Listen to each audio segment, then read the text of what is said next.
Hello students, how are you? Welcome to SCGA English classes by Dinesh Kumar Srivastava. Students, अपने पिछले video में मैंने आपको बताया था कि जो वांडा पेंट्रोस्की है उसको मैडी और पैगी नाम की दो लड़कियां हमेशा परेशान किया करती थीं। और जो पैगी है वो काफ़ी रिच लड़की थी और बहुत ही ज़्यादा परेशान करती थी वो वांडा पेंट्रोस्की को। लेकिन जो मैडी है वो रिच नहीं थी। और लास्ट टाइम मैंने बताया था कि वो किस तरह से सोचती है कि अगर पैगी नहीं होती या वांडा नहीं होती तो शायद उसी का नंबर होता, उसी को ही नेक्स्ट टारगेट बनाया जाता परेशान करने के लिए। तो वो यही सब बातें सोच रही थी और उसने सोचा भी था कि काश मैं ये इच्छा करती हूँ कि जो पैगी है वो वांडा को परेशान करना, उसका मजाक उड़ाना बंद कर दे। तो जहाँ हमने ख़त्म किया था वहीं से शुरू करते हैं बच्चों। Today even though they had been late to school, Maddy was glad she had not had to make fun of Wanda. तो मैंने आपको बताया था कि पैगी और मैडी लेट हो गए थे स्कूल जाने के लिए, और वो किस लिए? क्योंकि उन्होंने वांडा का वेट किया था जिससे कि वो उसका मजाक उड़ा सके। लेकिन वांडा नहीं आई थी और इसीलिए उन दोनों ने वांडा को नोटिस किया था। वैसे कोई भी नोटिस करने वाला उसको नहीं था। तो यहाँ पर जो मैडी है वो विश कर रही थी, तो वो कहती है कि today even though they had been late to school, यानी आज यद्यपि वो दोनों स्कूल के लिए लेट तो हो गए थे, बट मैडी वॉज ग्लैड, लेकिन मैडी जो थी वो खुश थी। क्यों खुश थी वो? क्योंकि she had not had to make fun of Wanda, क्योंकि अब उसे वांडा का मजाक नहीं बनाना पड़ेगा। वांडा आई नहीं थी तो उसका मजाक बन ही नहीं सकता था। सी वर्कड हर अर्थमेटिक प्रॉब्लम्स एब्सेंट माइंडेडली, और उसको अपनी जो अरिथमेटिक की जो प्रॉब्लम्स थी उनको एब्सेंट माइंडेडली माने एकदम भुलक्कड़ सी होकर के उन पर वर्क करने लगी। 8 times 8 लेट्स सी, और वो क्या बोलती है कि 8 times 8 बोलती है, फिर कहती है चलो देखते हैं। She wished she had the nerve to write Peggy a note, और वो इच्छा करती है, सोचती है कि काश उसके अंदर इतनी एक तरह से नर्व आ जाती या शक्ति आ जाती कि वो पैगी को एक नोट लिख पाती और उसे कहती कि वो वांडा को इस तरह से परेशान न किया करे। बिकॉज सी न्यू, क्योंकि वो जानती थी, she never would have the courage to speak right out to Peggy, क्योंकि वो जानती थी कि उसके अंदर इतना करेज कभी नहीं हो पाएगा कि वो डायरेक्ट पैगी के सामने कुछ बोल दे। तो उसने अपने मन में सोचा कि क्यों ना उसको एक नोट ही लिख दिया जाए टू से, ये कहते हुए कि hey Peg let's stop asking Wanda how many dresses she has, कि हम वांडा से ये कहना छोड़ दें कि उसके पास कितनी ड्रेसेस हैं। When she finished her arithmetic she did start a note to Peggy, और जब उसने अपनी अरिथमेटिक की जो अंक गणित की जो प्रॉब्लम्स थी उनको फिनिश किया, उसका वर्क फिनिश किया, तो उसने एक पैगी के लिए एक नोट लिखना शुरू कर दिया। सडनली शी पॉज्ड, और लेकिन अचानक ही वो रुक गई। एंड शडर्ड, और थोड़ी सी घबराई। She pictured herself in the schoolyard, और वो एक पिक्चर देखने लगी, एक इमेजिन करने लगी, एक कह सकते हैं ड्रीम देखने लगी। उसने क्या देखा उस ड्रीम में कि वो जो स्कूल यार्ड है, वहाँ स्कूल यार्ड पर वो कौन खड़ा है? मैडी खड़ी हुई है, वांडा की जगह मैडी खड़ी हुई है। A new target for Peggy and the other girls, जो कि पैगी और जो दूसरी लड़कियां हैं उनके लिए एक नया टारगेट है। Peggy might ask her where she got the dresses that she had on, और शायद पैगी उससे पूछ रही हो, यानी ये सब वो इमेजिन कर रही है, रियल में ऐसा हुआ नहीं है, लेकिन वो सोच रही है कि सपोज करो कि वहाँ पर वांडा ना हो और वांडा की जगह या वांडा के बाद जो नेक्स्ट टारगेट है वो मैं ही बन जाऊँ, है ना, अगला जो हमला हो वो मेरे ऊपर ही हो, तो क्या होगा? वो ये सब सोच रही है, इमेजिन कर रही है। तो वो सोचती है कि पैगी वहाँ पर होगी, पैगी और जो दूसरी लड़कियाँ होंगी वो उसको टीज कर रही होंगी और शायद उससे पूछ रही होंगी कि कहाँ से उसने वो ड्रेस मिली उसको, वो जो वो ड्रेस पहनी हुई है, यानी वो मुझसे पूछेंगी मैडी से कि आपको ये जो ड्रेस जो आप पहनी हुई हो वो ड्रेस आपको कहाँ से मिली है। And Maddie would have to say it was one of Peggy's old ones. और मैडी को ये कहना पड़ेगा कि ये जो ड्रेस है वो पैगी की एक पुरानी ही ड्रेस है। Maddie's mother had tried to disguise with new trimmings, जिसको मैडी की मदर ने, यानी जो मैडी की मदर हैं वो पैगी की मदर से पैगी की जो ओल्ड ड्रेसेस थी वो ले लेती थी और मैडी को उनको थोड़ा सा चेंज करके और पहना देती थी। तो मैडी की मदर ने क्या किया था, had tried to disguise with new trimmings, यानी उसने न्यू ट्रिमिंग्स करके यानी नए तरीके से उसको काट छाट कर और बना करके एक नई ड्रेस बना दी थी। So no one in room 13 would recognize it, जिससे कि रूम नंबर 13 में कोई भी उसको रिकॉग्नाइज न कर पाए कि ये ड्रेस तो वही पैगी की है। तो उसकी जो मदर थी मैडी की, वो क्या करती थी, उस ड्रेस को थोड़ा सा चेंज कर देती थी, उसमें अलग तरीके से कढ़ाई सिलाई वगैरह कर दिया करती थी। If only Peggy would decide of her own accord to stop having fun with Wanda, और फिर वो सोचती है कि काश ऐसा हो जाए कि पैगी खुद ही ये डिसाइड कर लेती, यानी वो सोचती है कि काश पैगी खुद ही डिसाइड कर लेती कि वो अपनी मर्जी से ही वांडा का जो मजाक कर उड़ाती है उसको उड़ाना बंद कर दे, स्टॉप कर दे। ओ वेल, मैडी रैन हर हैंड थ्रू हर शॉर्ट ब्लॉन्ड हेयर। ओ वेल, ऐसा सोचते हुए मैडी ने अपने जो हाथ थे वो अपने जो ब्लॉन्ड हेयर थे यानी सुंदर से जो बाल थे उनमें उसने उनको मतलब रैन किया, यानी घुमाया, अपने हाथों को बालों में लगाया। As though to push the uncomfortable thoughts away, मानो कि जो उसके अंदर जो अनकम्फर्टेबल थॉट्स आ रहे थे बार बार, वो उन थॉट्स को अपने दिमाग से दूर करना चाहती है। तो इस तरह से उसने बालों में अपने हाथ फेरा। What difference did it make, फिर वो सोचती है इससे क्या फ़र्क पड़ता है। Slowly Maddy tore into bits the notes she had started, और क्या किया उसने, धीरे धीरे मैडी ने जो नोट लिखा था उसने बैगी के लिए कि जो वांडा है उसको टीज करना स्टॉप कर दे, तो जो नोट लिखा था उसने क्या किया, धीरे धीरे उसको फाड़ दिया। She was Peggy's best friend, क्योंकि वो पैगी की बेस्ट फ्रेंड थी। And Peggy was the best like girl in the whole room, और जो पैगी है वो क्या थी, पूरे कमरे में सबसे ज़्यादा पसंद किए जाने वाली लड़की थी। Peggy could not possibly do anything that was really wrong, वो कहती है कि पैगी संभवतः ऐसा कुछ नहीं करेगी जो वास्तव में रॉन्ग हो। सी थॉट, उसने सोचा। एज फॉर वांडा, और अगर वांडा की बात करें, सी वो जस्ट सम गर्ल, यानी वो तो एक सिंपल सी गर्ल है, who lived up on Boggins Heights and stood alone in the schoolyard, जो बोगिंग हाइट्स में रहती है और स्कूल में भी वो बिल्कुल अकेली ही रहती है। She scarcely ever said anything to anybody, और वो मुश्किल से ही कभी किसी से कुछ बात करती है, यानी वो कभी किसी से बोलती नहीं है। पैगी तो उसकी फ्रेंड है, तो वो क्यों पैगी से फालतू का झगड़ा मोल ले और उसको बचाने की भी कोशिश क्यों करे वांडा को, क्योंकि वांडा कभी किसी से बोलती तो है नहीं, तो उसको क्या ज़रूरत है उससे वांडा को बचाने की। The only time she talk was in the school yard about her 100 dresses, यानी एकमात्र टाइम जब वो बोलती है, यानी वो वांडा के बारे में कह रही है कि एकमात्र समय जब वो बोलती स्कूल के अंदर, वो कौन सा समय होता था, जब उससे 100 ड्रेसेस के बारे में बात की जाती थी। Maddie remembered her telling about one of her dresses, Maggie याद करती है उसका कि वो एक बार अपनी एक ड्रेस के बारे में, जो उसके पास सैकड़ों ड्रेस हैं उनमें से एक ड्रेस के बारे में बताती है। जो ड्रेस कैसी है, उसकी पेल ब्लू है, हल्के ब्लू कलर की है, विथ कलर ट्रिमिंग्स, जिन पर कलर ट्रिमिंग्स लगी हुई हैं, यानी ट्रिमिंग सिलाई की हुई है, कढ़ाई की हुई है रंगीन धागों से। And she remembered another that was brilliant jungle green with a red sash, और वो याद करती है कि वांडा ने उसको एक और ड्रेस के बारे में बताया था जो कैसी थी, ब्रिलियंट जंगल ग्रीन कलर की थी। जंगल में जो ग्रीनरी होती है, हरा कलर जो होता है, उस तरह के हरे कलर की थी, जिस पर रेड कलर का शेष लगा हुआ था। शेष आप जानते ही होंगे, जैसे हमारे कंपटीशन वगैरह होते हैं तो एक रिबन टाइप का बांध दिया जाता है, उसी को शेष कहते हैं, जो विनर होते हैं उनके।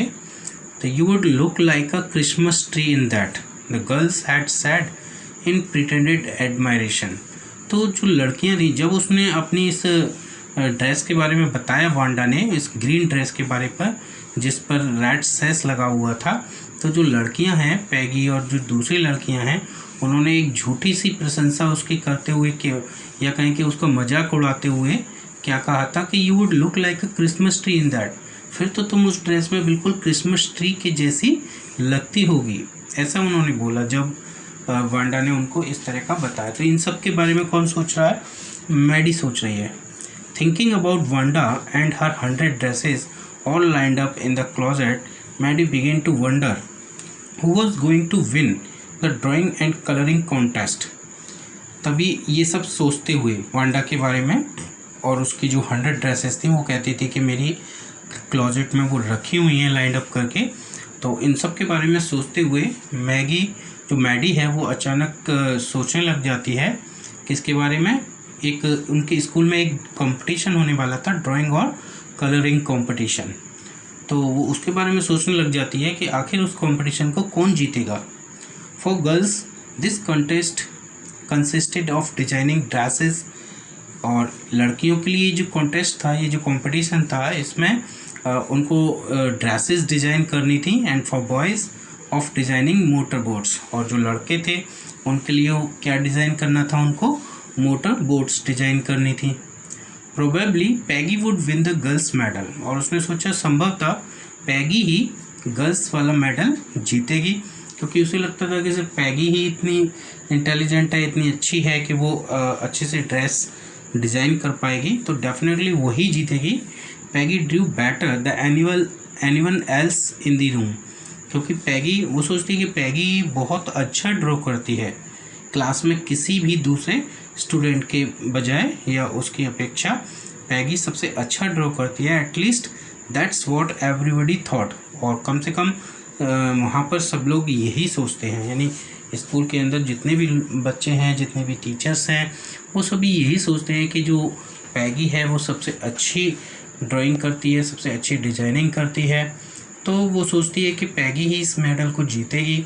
She could copy a picture in a magazine और some film stars head so that you could almost tell who it was. She could copy a picture, वो क्या कर सकती है? एक पिक्चर को कॉपी कर सकती है ना मैगजीन, एक मैगजीन में, और किसी फिल्म स्टार के हेड को भी, यानी उसके फेस को भी वो बड़ी आसानी से बना सकती थी। और इस प्रकार आप ये कह सकते थे, you could almost tell who it was, कि इस तरीके से वो उसका चेहरा बना देती थी कि आप बता सकते थे कि वो कौन है।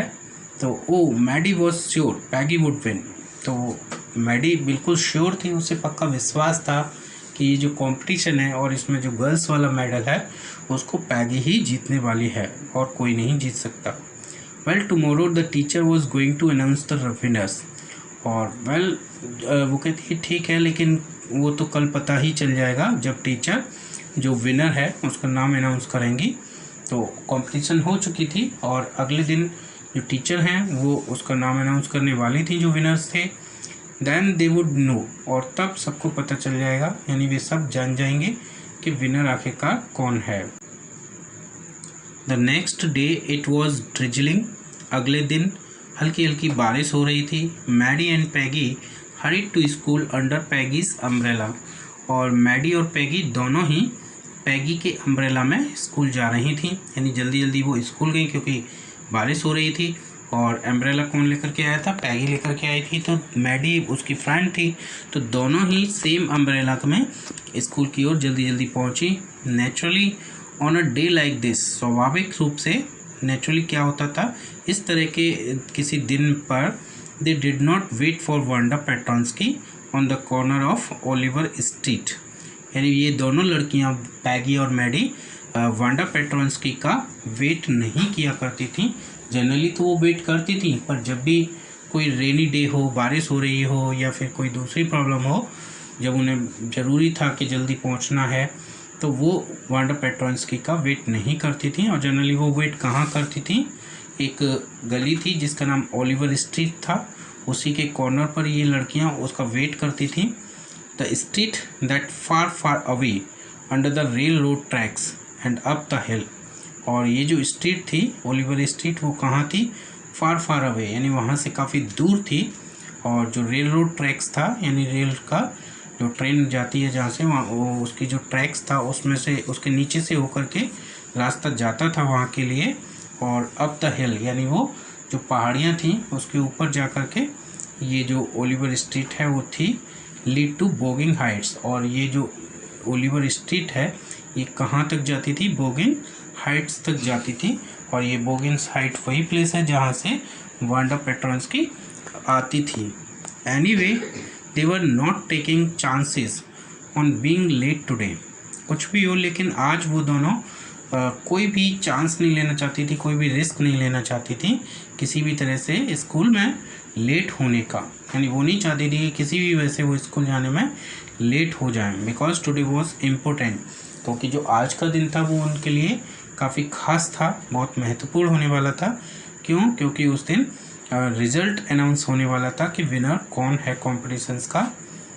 तो फिर वो स्कूल पहुंच जाती हैं।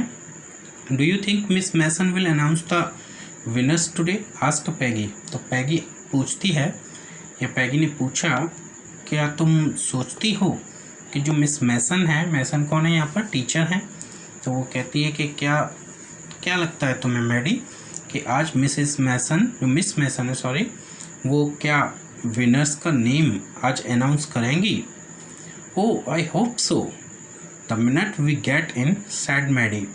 तो ठीक उसी पल जब मैडी वो लोग अंदर गए, यानी स्कूल के अंदर पहुँचे, तो मैडी कहती है आई होप सो, मैं ऐसा उम्मीद करती हूँ, यानी मुझे ऐसी उम्मीद है कि वो आज विनर को अनाउंस करेंगी। Of course you will win peg. और वो साथ ही साथ ये भी कहती है कि वास्तव में पैग, मुझे विश्वास है कि तुम ही जीतोगी। वो पैगी को पैग करके बुलाती थी शॉर्ट में। तो वो कहती है कि मुझे विश्वास है कि तुम ही जीतोगी। होप सो सैड पैगी ईगरली। तो पैगी ने भी बड़ी ही ईगरली, उत्सुकता से कह दिया कि मैं भी ऐसा उम्मीद करती हूँ कि मैं जीतूँ। The minute they entered the classroom. और ठीक उस पल या उस मिनट जब वो क्लासरूम में एंटर किए, they stopped short and guessed. वे थोड़ा सा कुछ देर के लिए रुके, यानी दोनों मैगी एंड पैडी कुछ पल के लिए रुके, एंड गेस्ड, और वहीं खड़े रहे। There were drawings all over the room. और उन्होंने क्या देखा कि जो उनका क्लासरूम था, उस क्लासरूम में चारों तरफ क्या बनी हुई थी? ड्राइंग्स बनी हुई थी। On every ledge and window sill, dazzling colors and brilliant lavish designs, all drawn on great sheets of wrapping paper। यानी उन्होंने क्या देखा जब वो कमरे में पहुंचे, तो वहाँ पर ड्राइंग्स थी पूरे कमरे में चारों ओर। और ये जो ड्राइंग्स थी वो एवरी लेज एंड विंडो सिल पर थी। विंडो सिल जो विंडो होती है, विंडो के पास में जो थोड़ा सा स्थान बचता है जहाँ पर हम अक्सर गिलास वगैरह या कुछ भी रख देते हैं, तो वहाँ पर ये टंगी हुई थी। एवरी लेस पर टंगी हुई थी। प्रत्येक जो दीवार थी या दीवार में जो भी हिस्सा था जहाँ पर कील वगैरह लगा देते हैं, तो वहाँ टंगी हुई थी। और all drawn on great sheets of wrapping paper. और सभी की सभी ये जो ड्राइंग थी वो एक रैपिंग पेपर होता है उसकी शीट्स पर ये ड्रॉ की गई थी। There must have been 100 of them all lined up. और संभवतः लगभग 100 ड्रेसेस ये रही होंगी और सभी लाइंड अप थी।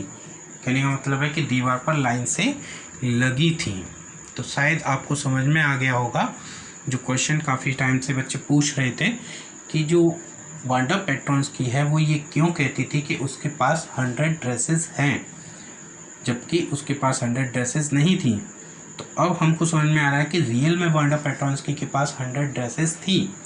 उसके पास रियल ड्रेसेस नहीं थी, पर वो उसने क्या किया था कि ये जो 100 ड्रेसेस हैं इनको डिज़ाइन किया हुआ था। वो अपने घर पे एक जो ड्राइंग पेपर की सीट होती है, उस पेपर की सीट पर बहुत ही सुंदर सुंदर ये जो ड्राइंग्स थी, ड्रेसेस की, इनको डिज़ाइन कर रही थी वो। और वही उसने इस कंपटीशन के लिए डिज़ाइन की थी। और इसीलिए शायद वो कहती थी कि मेरे पास 100 ड्रेसेस हैं। उसने सोचा होगा कि मैं ऐसा ज़रूर करूँगी। तो this must be the drawings for the contest. और ये फिर उन दोनों ने ही सोचा कि ये जो ड्राइंग्स हैं वो निश्चित रूप से कॉन्टेस्ट के लिए होंगी, जो कंपटीशन होने वाला हुआ था उसी की होंगी। दे वर एवरीबडी स्टॉप्ड एंड विशल्ड और मर्मर्ड एडमायरिंगली। तो उन्होंने कहा कि हाँ यही होंगी। तो वहाँ जैसे ही कोई भी आता वो क्या होता, एवरीबडी स्टॉप, हर कोई रुक जाता, विसल सीटी बजाता और मर्मर्ड एडमायरिंगली, और उन जो ड्राइंग्स जो थी, जो पेंटिंग्स वहाँ पर टंगी हुई थी, उन सब की एडमायर करते हुए, प्रशंसा करते हुए वो कुछ ना कुछ मर्मर यानी कि बड़बड़ाता। तो जैसे आप देख सकते हैं यहाँ पर जो वांडा पेट्रॉन्स की है, ये मैं पिक्चर दिखाता हूँ आपको। तो इसमें ये जो ड्रॉ कर रही है एक ड्रेस को, तो वही उसने 100 ड्रेसेस ड्रॉ की थी, डिज़ाइन की थी, और वही उसने अपनी स्कूल की जो वॉल थी क्लासरूम की उस पर हैंग कर दिया था उनको। As soon as the class had assembled, तो जैसे ही पूरी क्लास असेंबल हुई, यानी सारे बच्चे आकर के क्लासरूम में बैठे और टीचर भी आई, तो Miss Mason announce the winners. तो मिस मैसन ने जो विनर था उनके नेम को अनाउंस किया। Jack Beggles had won for the boys, और उन्होंने अनाउंस किया कि जो बॉयज़ के लिए जो मेडल है वो किसने जीता है, जैक बैगल्स नाम के एक लड़के ने जीता है, सी सैड, उन्होंने कहा।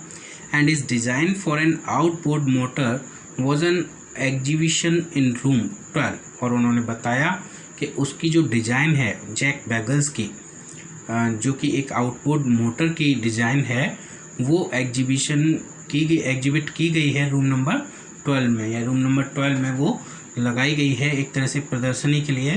तो वहाँ पर आप देख सकते हैं along with the sketches by all other boys, और साथ ही साथ उसके जो दूसरे स्केचेस हैं, दूसरे लड़कों के द्वारा बनाई हुई जो डिज़ाइंस हैं वो भी लगी हुई हैं। लेकिन जो विनर है वो कौन सी डिज़ाइन है, जो जैक बैगल्स ने बनाई है।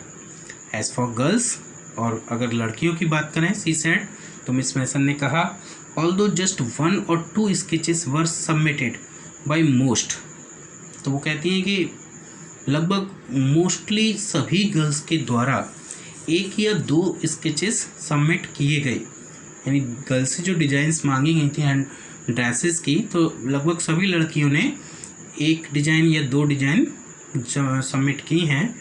1 girl and room 13 should be proud of her, लेकिन एक लड़की है, और मिस मैसन कहती हैं कि रूम नंबर 13 को उस लड़की पर प्राउड फील करना चाहिए। क्यों?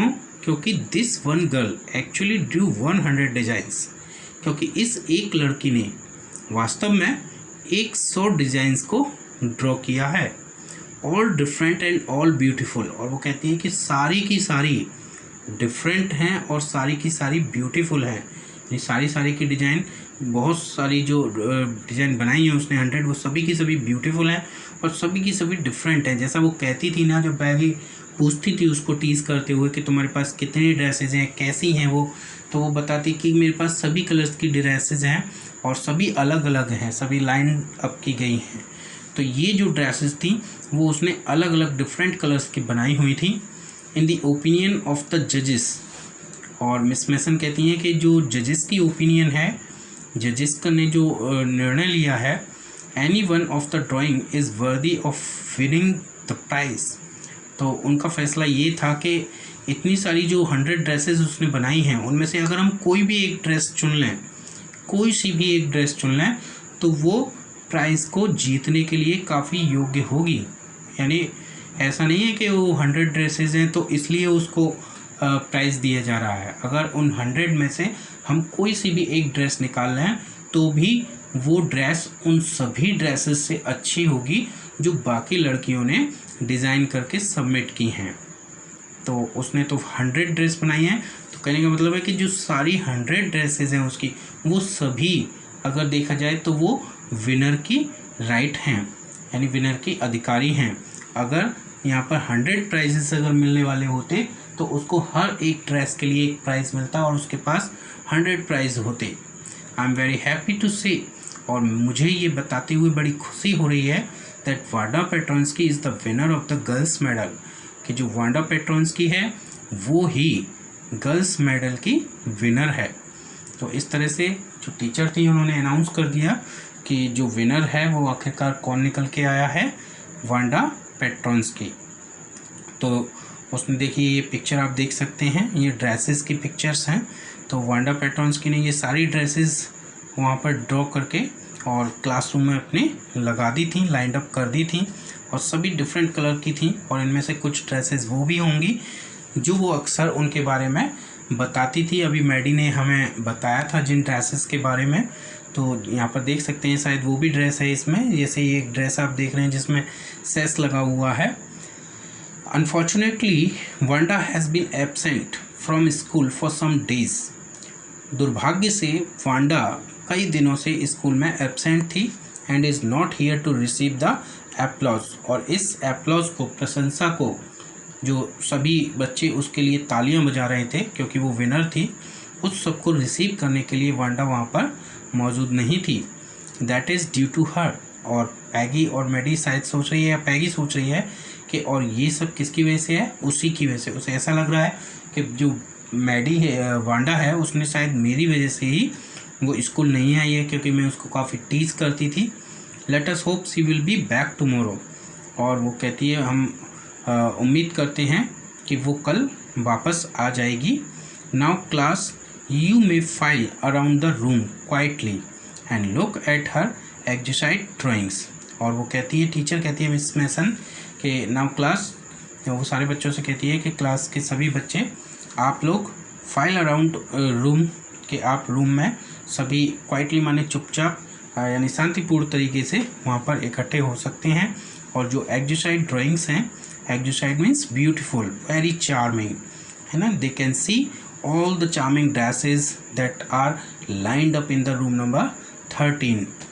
The children burst into applause, and as the children listened, the teacher that Wanda Petronsky has drawn so beautiful dresses, they were so happy that they burst into applauses. यानी उन्होंने जोर जोर की जो तालियां बजा करके उसके नाम का, जब वो विनर का नाम अनाउंस हुआ, तो जोरदार तालियां बजा करके उसका अभिवादन किया। And even the boys were glad to have a chance to stamp on the floor. और जो बॉयज़ थे, specially the rough boys who used to sit at the last seat और द लास्ट कॉर्नर, है ना, तो उन लड़कों को भी एक चांस मिल गया अपने जो पैर हैं उनको फ्लोर पर जोर जोर से मारने का। वो अक्सर ऐसे ही किया करते थे, और यहाँ उनको अब टाइम मिल गया या चांस मिल गया। Put their fingers in their mouths and whistle.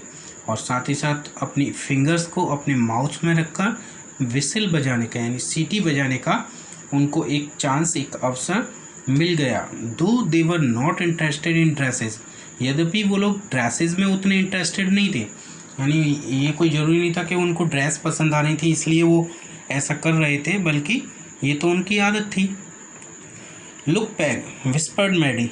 तो मैडी ने विस्पर्ड करते हुए कहा कि पैग देखो, there is that blue one she told us about. देखो वहाँ पर एक वो ब्लू ड्रेस है जिसके बारे में उसने हमें बताया था। किसने? वांडा पेट्रॉन्स्की ने। Isn't it beautiful? ज़रा देखो तो, क्या ये सुंदर नहीं है? येस सैड पैगी। तो पैगी ने भी कहा हाँ ये तो बहुत सुंदर है। And here is that green one. और ये देखो यहाँ पर वो ग्रीन वन है, यानी जो ग्रीन ड्रेस है, जो जंगल ग्रीन जिसका वो नाम लेती थी, और कहती थी इसमें रेड सेस लगा हुआ है, रेड सेस। तो वो कहती है कि देखो ये ग्रीन ड्रेस है, ये बहुत ही ब्यूटीफुल ड्रेस है। Boy and I thought I could draw. तो वो कहती है कि बॉय एंड आई थॉट, यानी लड़के और मैं भी, लड़के भी सोचते हैं और मैं भी सोचती हूँ कि आई कुड ड्रॉ, काश हम भी ऐसी ड्रॉ कर पाते। मतलब वो ये कहना चाह रही है कि हम लोगों ने जो ड्रेस ड्रॉ की हैं, जो डिज़ाइंस की हैं, वो इतनी अच्छी नहीं हैं, इतनी ब्यूटीफुल नहीं हैं जितनी कि ये जो ड्रेसेस हैं जो कि वांडा पेट्रॉन्स्की ने ड्रॉ की हैं। तो स्टूडेंट्स, आपको ये चैप्टर अब पूरा क्लियर हो गया होगा। स्टूडेंट्स, अगर आपको इससे रिलेटेड कोई प्रॉब्लम होगी तो आप वो मुझे व्हाट्सएप ग्रुप पर सेंड कर सकते हैं।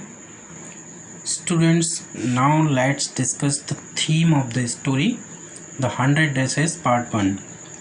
The story The 100 Dresses is based on Eleanor's real life experience. मतलब ये जो स्टोरी है 100 Dresses, वो इसकी जो राइटर हैं एलिनर्स, इनको मैंने बताया था कि एल बॉसर ईस्टर भी कहते हैं इनका नाम। तो इनकी जो रियल लाइफ एक्सपीरियंस है उस पर बेस्ड है ये कहानी।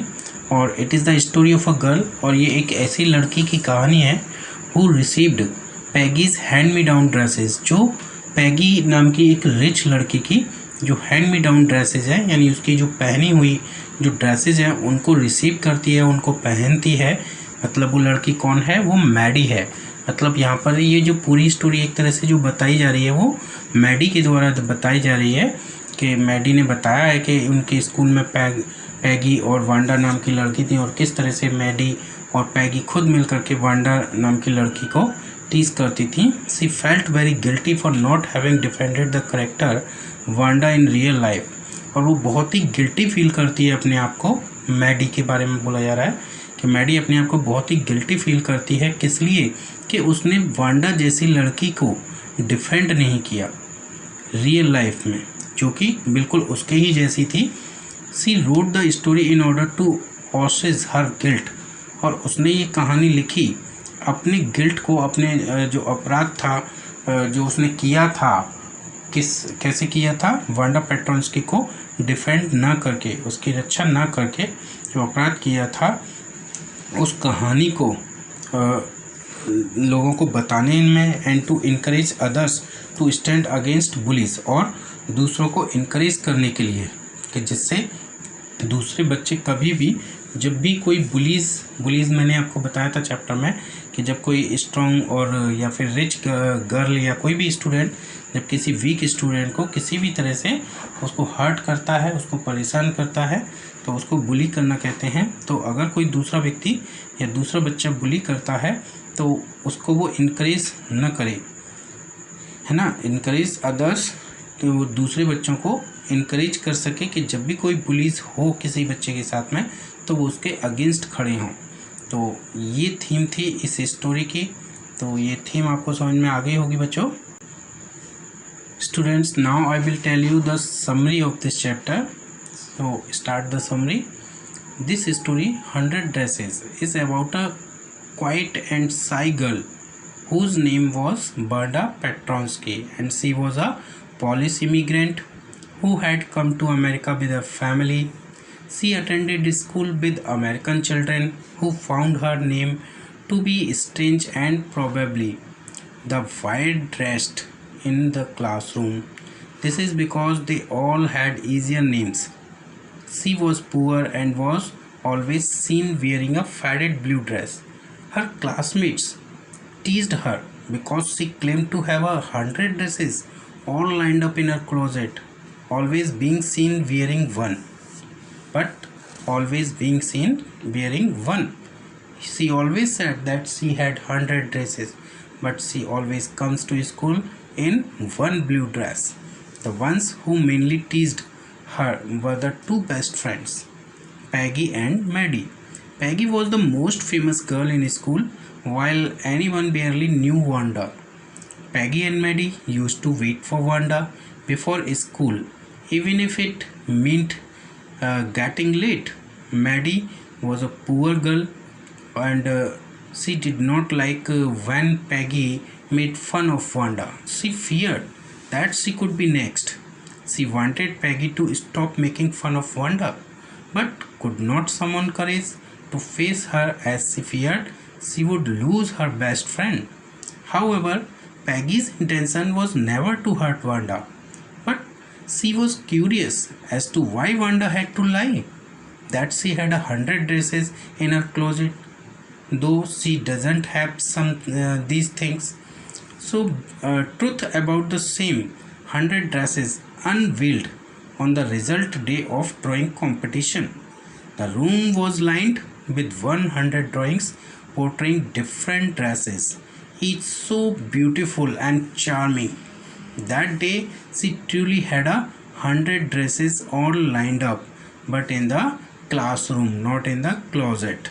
At that moment, Peggy and Maddie, who were abstract, realized the theory of 100 dresses and felt guilty about having treated her badly. And I think, students, you also have realized that why Wanda Petronsky said that she had 100 dresses all lined up in the closet. I think you all are cleared with what she said. So thank you student for watching this video.